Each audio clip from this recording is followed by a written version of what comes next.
대한민국 국민 2370만 명의 발이 묶이는데 필요한 시간은 단 1초면 충분합니다. 내일부터 당신의 자동차 열쇠는 반쪽짜리 고철이 될지도 모릅니다. 1991년 걸프전 이후 무려 35년 만입니다. 국가가 개인의 이동권을 강제로 압수하겠다는 선언이 떨어졌습니다. 지금 이 영상을 보시는 순간에도 당신의 주차장에 세워진 그 번듯한 차가 내일은 운행 금지 대상일 수 있다는 뜻입니다. 단순히 기름값을 아끼자는 캠페인이 아닙니다. 이건 우리 경제 엔진이 타버리기 직전이라는 비명에 가깝습니다. 만약 당신이 이 변화를 단순한 불편함으로만 치부한다면 앞으로 닥쳐올 거대한 자산의 지각 변동에서 가장 먼저 도태될 것입니다. 오늘 제가 드릴 말씀은 단순한 뉴스 요약이 아닙니다. 당신의 일상을 마비시킬 이 강제 멈춤의 이면에 숨겨진 진짜 경제적 공포와 기회에 대한 이야기입니다. 월요일 아침의 풍경을 상상해 보십시오. 평소처럼 정장을 차려입고 차키를 챙겨 엘리베이터에 오릅니다. 그런데 지하 주차장에 내려가니 평소엔 보이지 않던 단속방과 CCTV가 당신의 번호판을 정조준하고 있습니다. 번호 끝자리가 1번이나 6번인가요? 그렇다면 당신은 그 차에 올라타는 순간 범법자가 되거나 무거운 징계를 감수해야 합니다. 마치 잘 돌아가던 시계통 리드바퀴 사이에 누군가 거대한 쇠막대기를 끼워 넣은 것과 같습니다. 우리는 그동안 이동의 자유를 공기처럼 당연하게 누려왔습니다. 하지만 이제 국가라는 거대한 관리인이 나타나 그 공기에 가격표를 붙이기 시작했습니다. 오늘은 내 차례가 아니니 걸어가라는 명령이죠. 35년 전 삐삐를 차고 다니던 시절에나 있던 구시대적 유물이 왜 2026년 첨단 시대에 다시 부활한 걸까요? 비유하자면 지금 우리 경제는 심각한 빈혈 상태에 빠진 거인 것 같습니다. 몸집은 거대해졌고 소비해야 할 에너지는 산더미 같은데 혈관을 타고 흘러야 할 원유라는 피가 공급되지 않고 있습니다. 거인이 쓰러지는 것을 막기 위해 정부는 결국 거인의 팔다리 중 하나를 묶어버리는 극약 처방을 내린 겁니다. 그 팔다리가 바로 당신의 출퇴근길이고 당신의 소중한 비즈니스 미팅입니다. 번듯한 수입차를 소유했다는 자부심은 이제 주차장 한 구석에서 먼지만 쌓이는 허탈함으로 변할 것입니다. 정부가 왜 하필 지금 이 시점에 하이브리드와 전기차라는 성역까지 무너뜨리며 이토록 서슬퍼런 칼날을 휘두르는지 냉철하게 따져봐야 합니다. 에너지 위기라는 단어는 멀게 느껴지지만 내 차를 못 탄다는 현실은 뼈아프게 다가옵니다. 하지만 여기서 진짜 무서운 점은 따로 있습니다. 정부의 이번 조치는 단순히 기름을 아끼자는 호소가 아닙니다. 더 이상 감당할 수 없는 수준의 폭풍이 오고 있으니 각자 도생할 준비를 하라는 최후 통첩에 가깝습니다. 우리가 믿어 의심치 않았던 경제 시스템의 근간이 흔들리고 있다는 증거죠. 자, 그렇다면 궁금해지실 겁니다. 공공기관은 이미 시작됐고 민간 확대는 시간 문제라는데 대체 이 강제 멈춤의 파도는 어디까지 번져나갈까요? 단순히 차를 세우는 선에서 끝날까요? 아니면 당신의 직장과 월급 봉투까지 멈춰 세우게 될까요? 그 잔인한 확산의 시나리오를 지금 바로 공개합니다. 단순히 공공기관 주차장에 차단기가 내려가는 수준으로 끝날 줄 아셨습니까? 천만의 말씀입니다. 이번 조치가 무서운 진짜 이유는 그 포괄성과 강제성에 있습니다. 정부가 꺼내든 칼날은 예리하다 못해 잔인할 정도입니다. 그동안 친환경의 상징이라며 고속도로 통행료까지 깎아주던 전기차와 하이브리드, 그리고 서민의 발이라 불리던 경차까지 이번 멈춤의 사정권 안에 들어왔습니다. 내 차는 기름을 안 먹으니까 괜찮겠지라는 아니란 생각은 이제 버리셔야 합니다. 국가라는 거대한 관리인은 이제 에너지의 종류를 따지지 않습니다. 오직 당신의 차 번호판 끝자리에 적힌 그 숫자 하나로 당신의 하루를 심판하기 시작했습니다. 이동의 자유라는 뷔페 식단에서 당신이 고를 수 있는 메뉴가 사라지고 정해진 배급 식단만 받아들여야 하는 시대가 온 겁니다. 전국 2만여 곳의 공공기관은 이미 전시 상황입니다. 학교 운동장부터 구청 주차장까지 번호판 끝자리가 오늘 날짜와 맞지 않으면 진입 자체가 봉쇄됩니다. 여기서 끝이 아닙니다. 단순한 경고로 넘어갈 거라 기대하셨다면 큰 오산입니다. 상습적으로 이를 위반하는 공직자에게는 징계라는 서슬퍼런 칼날이 예고되어 있습니다. 공공부문을 이토록 강하게 쥐어짜는 이유는 명확합니다. 민간 부문으로 이 불길을 옮겨 붙이기 위한 명분을 쌓고 있는 겁니다. 공공이 솔선수범했으니 이제 당신들도 동참하라는 압박이죠. 민간 자율참여라는 이름표를 달고 있지만 사실상 이는 강제 시행을 위한 카운트다운에 불과합니다. 이미 정부는 2370만 대에 달하는 대한민국 모든 차량의 시동을 꺼트릴 준비를 마쳤습니다. 이것은 일종의 경제적 계엄령 선포와 같습니다. 1991년 걸프전 당시 우리는 지금보다 훨씬 가난했지만 견뎌냈습니다. 하지만 지금은 상황이 완전히 다릅니다. 우리 경제는 실시간 물류와 즉각적인 이동 없이는 단 한 순간도 돌아갈 수 없는 정밀한 기계 장치가 되었습니다. 이 정밀한 기계의 톱니다바퀴를 5분의 1씩 강제로 빼버린다면 어떤 일이 벌어질까요? 단순히 불편한 수준을 넘어 실물, 경제의 모세혈관이 터져나가는 소리가 들리기 시작할 겁니다. 물류 비용은 폭등하고 영업 현장은 마비되며 자영업자들의 한숨은 깊어질 수밖에 없습니다. 국가가 개인의 자산인 자동차의 시동을 끌 권리가 있느냐는 논란조차 에너지 안보라는 거대한 명분 아래 파묻히고 있습니다. 그런데 말입니다. 이 강제적인 멈춤의 파도는 단순히 도로 위에서만 머물지 않습니다. 차를 세우라는 명령 뒤에는 훨씬 더 거대한 에너지 인질극의 시나리오가 숨겨져 있습니다. 정부가 이토록 무리수를 두면서까지 우리를 멈춰 세우려는 진짜 속사정은 무엇일까요? 유가가 조금 올랐다는 이유만으로 35년 만에 금기어를 꺼냈을 리가 없습니다. 우리가 뉴스에서 보는 것보다 훨씬 더 심각한 글로벌 에너지 사슬의 붕괴가 지금 우리 목전까지 다가와 있습니다. 대체 중동에서 어떤 일이 벌어지고 있기에 우리의 출근길까지 볼모로 잡힌 걸까요? 도대체 우리 정부가 왜 35년 만에 이 먼지 쌓인 카드를 꺼내 들었을까요? 단순히 기름값이 조금 올랐다고 해서 전국 2,300만 대 차량에 발을 묶는 무리수를 두지는 않습니다. 지금 우리가 마주한 건 일시적인 고유가가 아니라 에너지라는 목줄을 쥔 거대 세력들의 잔혹한 인질극입니다. 뉴스에서는 중동 정세 불안이나 공급망 차질 같은 고상한 단어를 쓰지만 실상은 훨씬 더 날 것 그대로의 생존 전쟁입니다. 대한민국은 에너지의 90% 이상을 밖에서 사오는 나라입니다. 즉 누군가 밖에서 수도꼭지를 잠그면 우리 경제라는 거대한 공장은 단 하루도 버티지 못하고 멈춰선다는 뜻입니다. 지금 그 수도꼭지에 누군가의 손이 올라가 있습니다. 비유하자면 우리는 지금 거대한 폭풍우가 몰아치는 바다 한가운데서 돛이 찢어진 배를 타고 있는 꼴입니다. 밖에서는 파도가 배를 집어삼키려 하는데 배 안에서는 엔진을 돌릴 연료조차 바닥을 드러내고 있습니다. 정부가 오부제를 시행하며 우리를 멈춰 세우는 건 단순히 아끼자는 차원이 아닙니다. 폭풍이 지나갈 때까지 최소한의 생명 유지를 위해 산소통의 밸브를 조이는 필사적인 몸부림에 가깝습니다. 주의 단계에서 이런 극약 처방을 내렸다는 건 수면 아래 숨겨진 데이터들이 이미 심각 수준을 가리키고 있다는 강력한 증거입니다. 우리가 모르는 사이에 글로벌 에너지 사슬은 이미 조각조각 부서지고 있습니다. 과거에는 돈만 있으면 기름을 사올 수 있었습니다. 하지만 이제는 돈보다 동맹과 정치가 앞서는 시대입니다. 자원민족주의라는 이름의 이기주의가 전 세계를 덮치면서 에너지는 더 이상 상품이 아닌 무기가 되었습니다. 중동의 갈등이 격화되고 주요 산유국들이 증산, 대신 감산을 선택할 때마다 우리 같은 에너지 빈국은 그들의 입만 바라보며 떨 수밖에 없는 처지입니다. 이번 오부제 조치는 우리가 얼마나 취약한 기반 위에 풍요를 쌓아왔는지를 뼈아프게 보여주는 자화상입니다. 이동의 자유를 저당 잡힌 채 우리는 거대 강대국들의 에너지 게임의 인질로 잡혀있는 셈입니다. 문제는 이 인질극이 단기간에 끝날 기미가 보이지 않는다는 점입니다. 잠깐만 참으면 되겠지라는 아니란 생각은 당신의 자산을 갉아먹는 독이 될 것입니다. 정부가 우리를 도로 위에서 밀어내고 있는 진짜 속내는 에너지 대전환이라는 거대한 파도 앞에서 우리가 흘릴 피를 최소화하려는 고육지책일지도 모릅니다. 그런데 말입니다. 차를 멈추는 것만으로 이 거대한 위기를 넘길 수 있을까요? 2,370만 대 엔진이 멈춘 자리에는 반드시 그만큼의 경제적 공백이 생기기 마련입니다. 그 공백이 만드는 마이너스의 충격파 과연 우리 지갑은 견뎌낼 수 있을까요? 내 차가 멈춘 날 당신의 돈은 어디로 새나가는지 그 잔인한 손실의 실체를 파헤쳐 봅니다. 대한민국 도로 위를 달리는 2,370만 대의 자동차는 단순한 이동수단이 아닙니다. 우리 경제라는 거대한 유기체를 돌리는 수조개의 세포와도 같습니다. 이 세포 중 5분의 1을 매일 강제로 잠재운다면 어떤 일이 벌어질까요? 단순히 출근길이 조금 불편해지고 기름값 몇 푼 아끼는 수준에서 끝나지 않습니다. 멈춰 선 바퀴의 수만큼 우리 경제의 성장판에는 거대한 마이너스의 낙인이 찍히기 시작합니다. 자동차가 멈춘다는 건 곧 사람이 멈추고 돈의 흐름이 막힌다는 뜻입니다. 물류의 속도는 처지고 현장을 누벼야 할 영업직원의 발은 묶이며 소비자가 지갑을 열러나가는 동선은 반토막이 납니다. 실물 경제의 온도를 순식간에 영하로 떨어뜨리는 잔혹한 냉각제가 우리 일상에 뿌려지는 셈입니다. 비유하자면 쌩쌩 돌아가던 공장의 컨베이어 벨트 중 하나를 매일 강제로 가동 중단시키는 것과 같습니다. 벨트 하나가 멈추면 그 뒤에 줄 서 있던 공정 전체가 뒤엉키고 정체됩니다.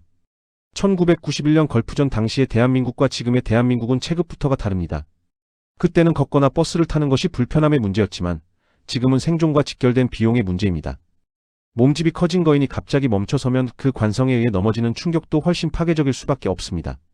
스마트폰 클릭 한 번으로 전 세계의 물건이 오가는 이 초연결 시대에 물리적 이동을 제한한다는 건 시대의 흐름을 거스르는 고통스러운 역설입니다. 더 무서운 건 이 멈춤이 가져올 심리적 위축입니다. 내 차 번호판을 확인하며 외출을 망설이는 순간 우리 경제의 활력은 급격히 식어갑니다. 자영업자들은 손님의 발길이 끊길까 전전긍긍하고 기업들은 물류 차질로 인한 손실 계산기를 두드리기 바쁩니다.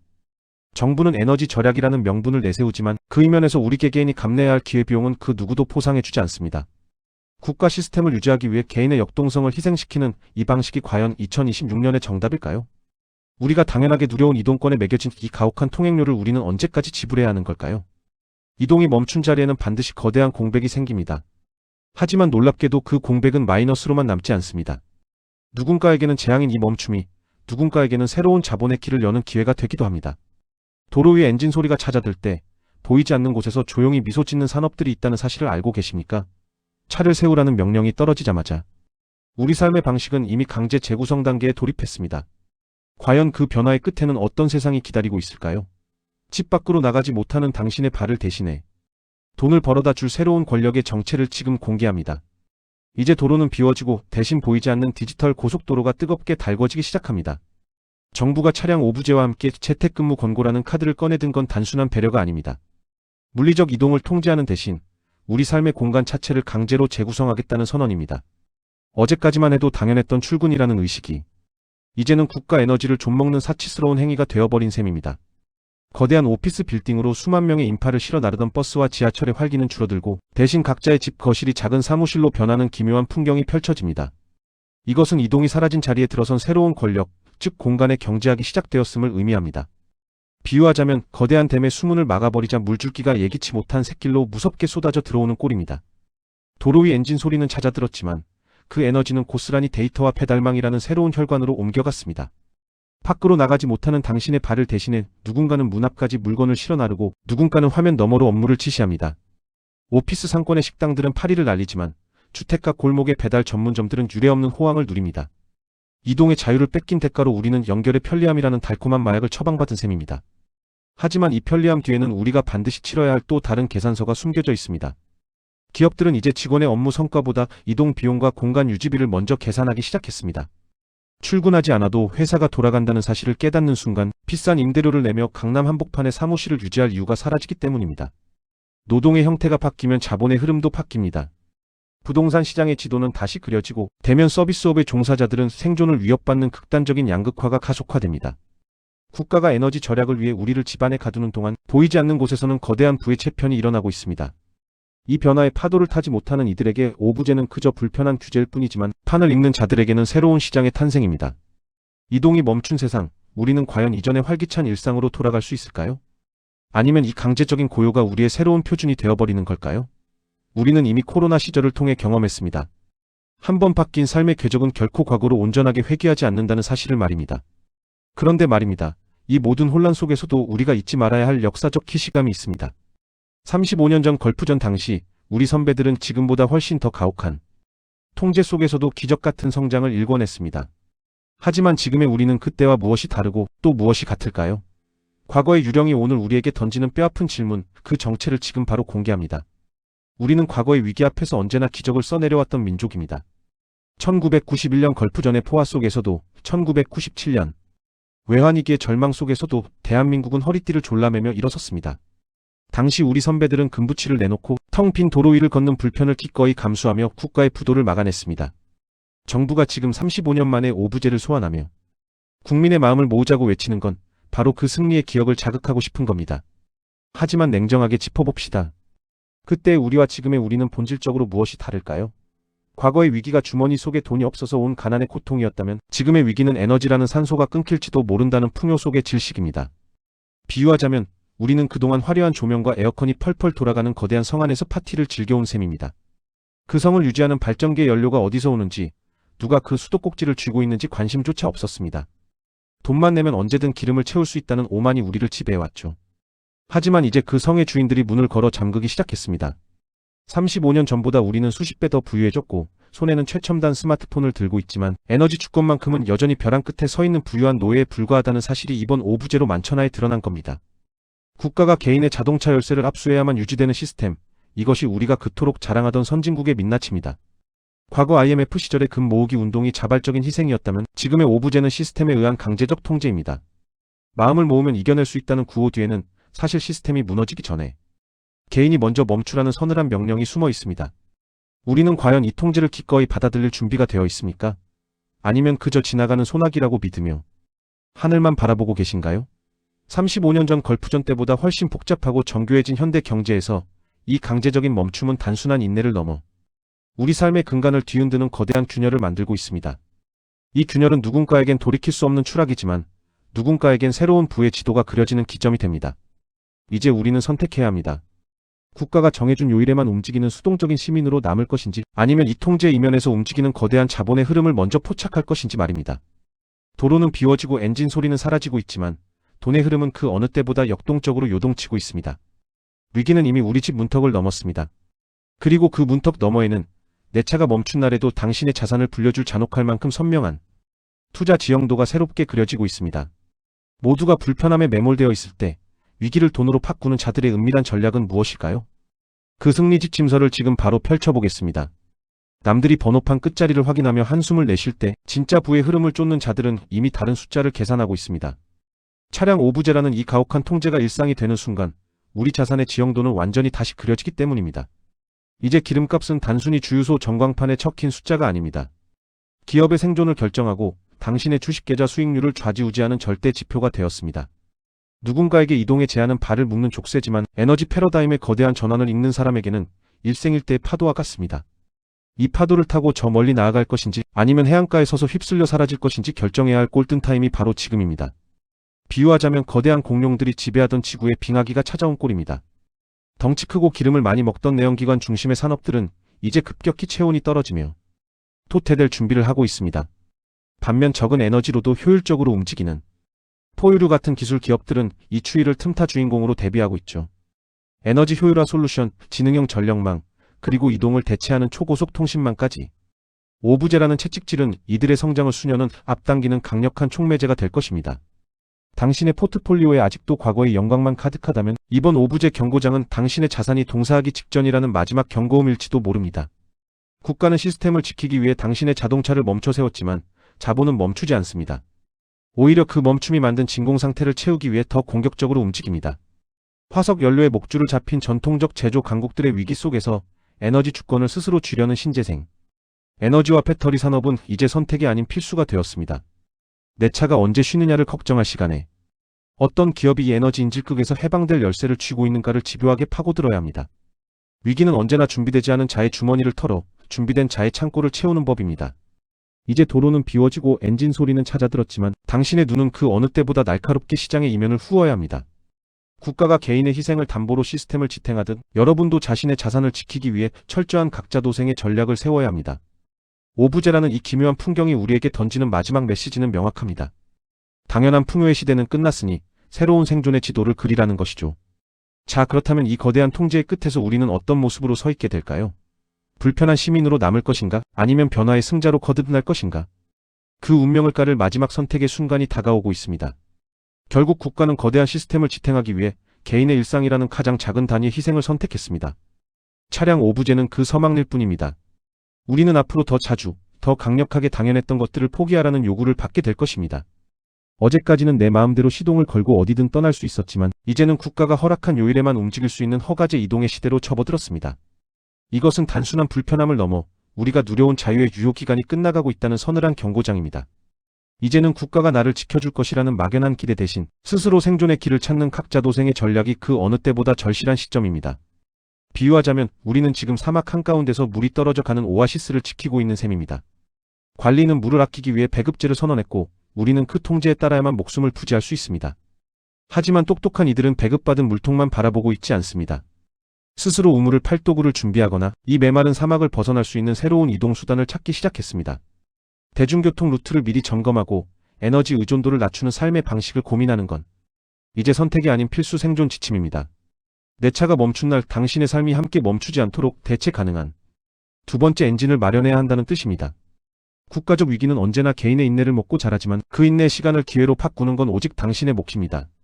도로 위 엔진 소리가 잦아들고 세상이 고요해질 때 그 정적 속에서 들려오는 자본의 속삭임에 귀를 기울이십시오. 35년 만에 찾아온 이 기묘한 강제 멈춤은 우리에게 뼈아픈 질문을 던집니다. 당신은 시스템의 부품으로 남을 것인가? 아니면 시스템의 변화를 읽는 설계자가 될 것인가? 누군가는 내일 아침 버스 정류장에서 번호판 끝자리를 원망하며 시간을 허비하겠지만 당신은 그 시간에 변화된 세상의 지도를 펼쳐들고 다음 목적지를 선점해야 합니다. 오늘의 분석이 여러분의 내일을 바꾸는 이정표가 되었기를 바랍니다. 위기는 이미 우리 집 문턱을 넘었지만 준비된 자에게는 이 또한 거대한 부의 물길을 바꾸는 기점이 될 것입니다. 내일부터 시작될 오부제, 당신은 그저 불편해하는 시민으로 남으시겠습니까? 아니면 이 혼란 속에서 새로운 기회를 포착하는 승자로 거듭나시겠습니까? 선택은 언제나 여러분의 손에 달려 있습니다. 이 거대한 멈춤의 파도를 넘어 더 높은 곳에서 세상을 바라보는 여러분이 되시길 진심으로 응원합니다.